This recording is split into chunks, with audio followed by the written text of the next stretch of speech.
Hi guys, welcome back. Right, today we are playing with this stuff, bark, but we're obviously going to do it with a little bit of my twist. Now when I started out building enclosures, this was my first material of choice. Basically outside bark, give it a wash, oven bake it. This stuff has not been treated yet. But it's so easy to work with. It's the cheapest way of making backgrounds.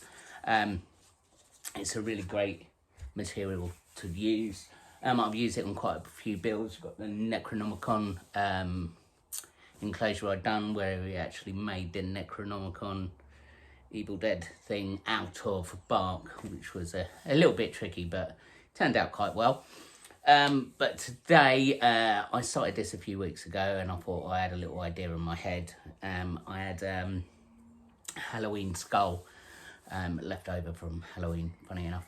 And I thought, right, what can we do with this? And usually it's like swirls around in my head, what can we do with it? And I thought, well, we're going to do something a little bit creepy, but I want something a bit natural as well. So plants like moss and all that sort of stuff. And the end result, I think this is, bearing in mind it's probably one of the most simple ones I've done, is probably one of my favourite builds so far. So without further ado, let's get down to it.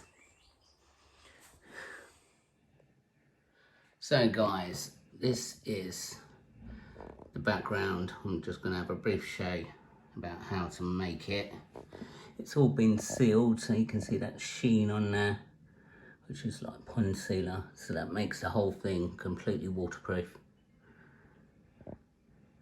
But I think it looks quite effective really as a background.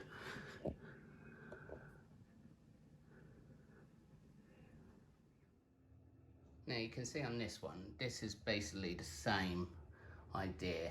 I've cut some ply to fit inside the tank. Now this is going to be a different design, so it'll look quite a larger boreal design, but it's the same principle. I use plywood because it's strong.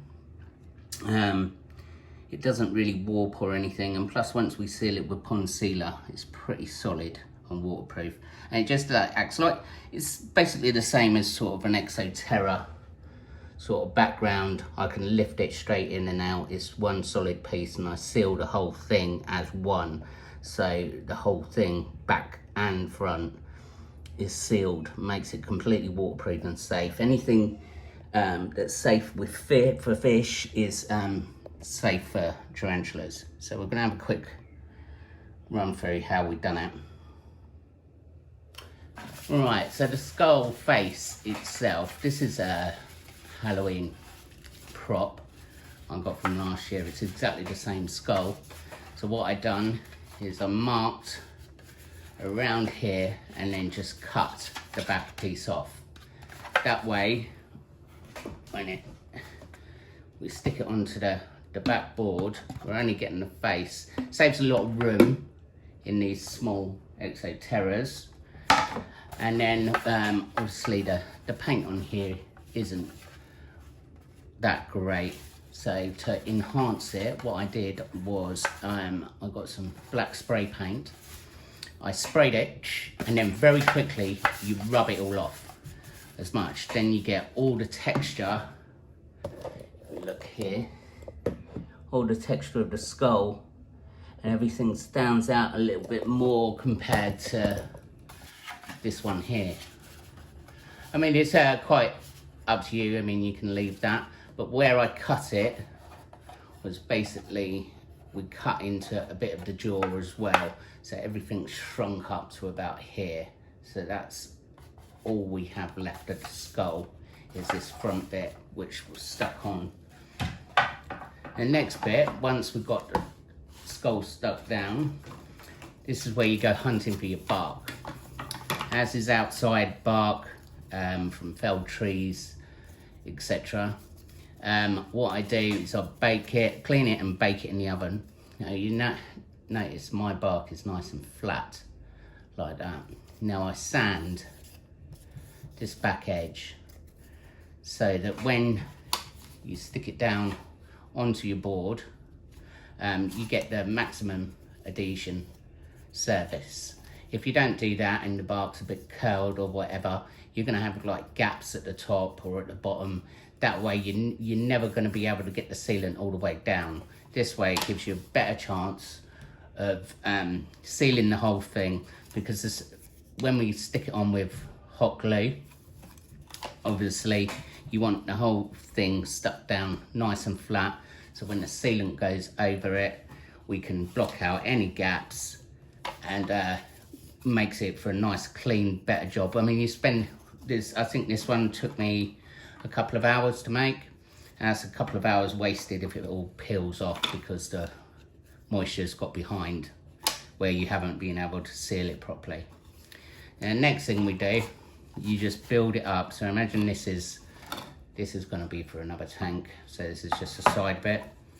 So you start building it up bit by bit all over until you get the whole thing covered.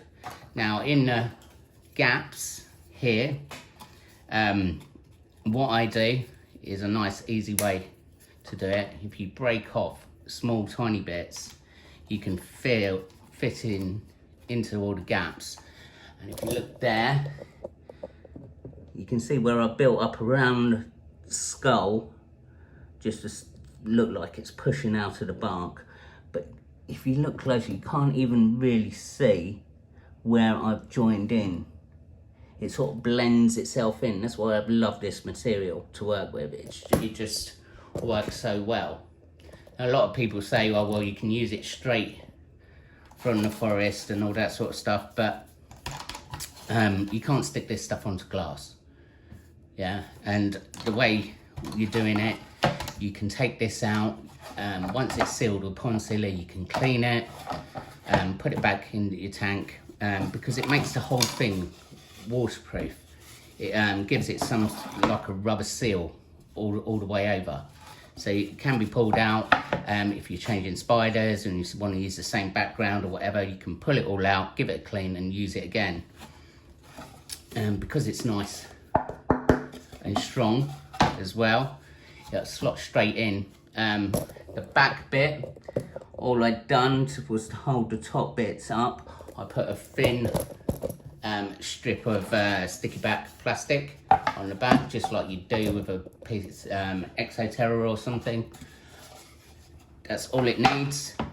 Once you get we get the substrate and everything in, look, that'll keep everything held into place as well, so there's no chance of the spider hurting itself or anything.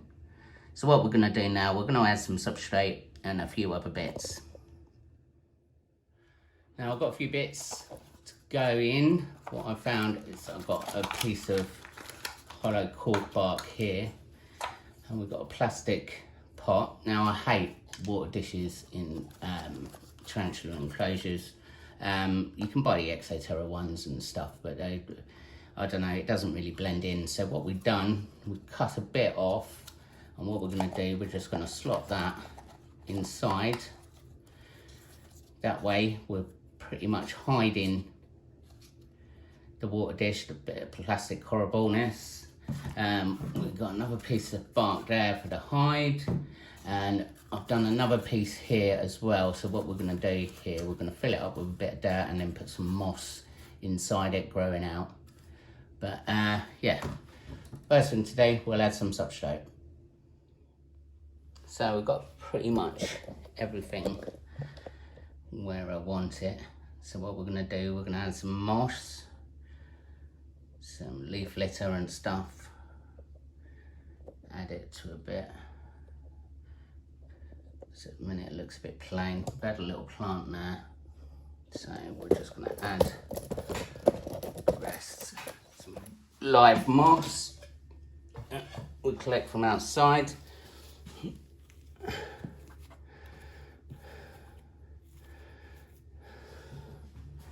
Just to bring sort of everything up to life a bit. And it doesn't, I mean, it's pretty dry at the minute around here, So a lot of this is dry, but it soon comes right back to life really quickly. So what we're gonna do, we're gonna add all the moss and everything, give it all a good water, and let it settle in for a while before we think about adding any tarantula in there.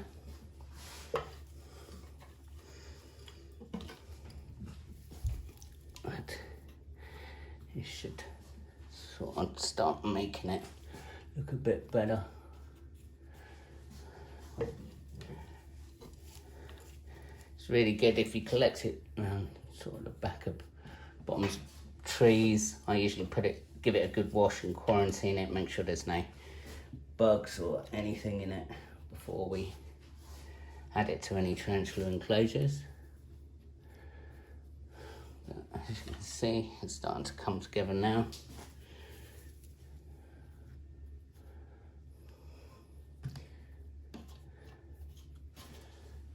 And we'll get some leaf litter, give it a little bit of texture.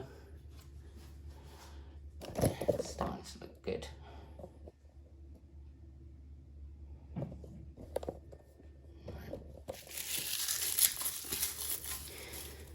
Leaf litter, let it add a bit of something to it as well. You can also make your own, but this is a bag, it's relatively cheap. And what we'll do, we'll add some spring towels in there as well.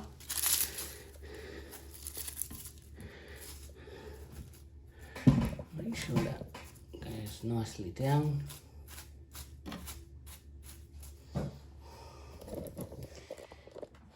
That's starting to look all right.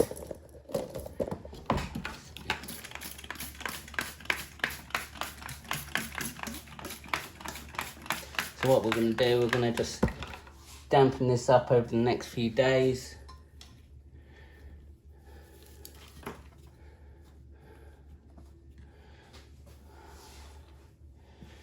Start getting it growing.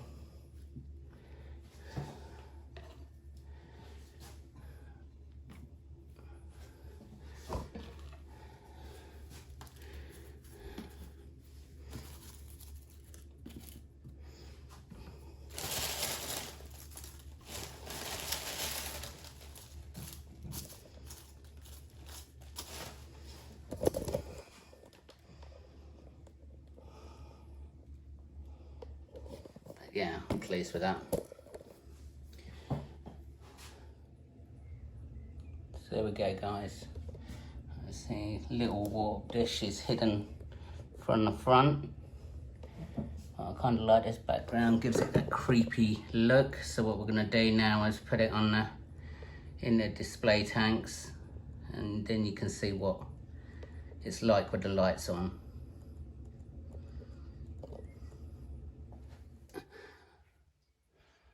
So there we go, guys, now it's in the display. I'm kind of liking that, I think that looks awesome. It shows just a nice natural enclosure going up to creepy. Maybe I should have added a bit of moss around the skull. I think that works out quite well. Forgot to say the hands were basically another Halloween bit of tack. I cut all the fingers off these plastic bone hands and just stuck them so it looked like it was pulling itself out the bark. But yeah, I'm really happy with that. Goes well. See, not everything is horror themed. We've got assassins down there. Paraposer Stammy. Another Paraposer in there. That one, she's waiting to go in here. Maybe, I don't know. I'm not sure who's going in here yet. That'll be another video.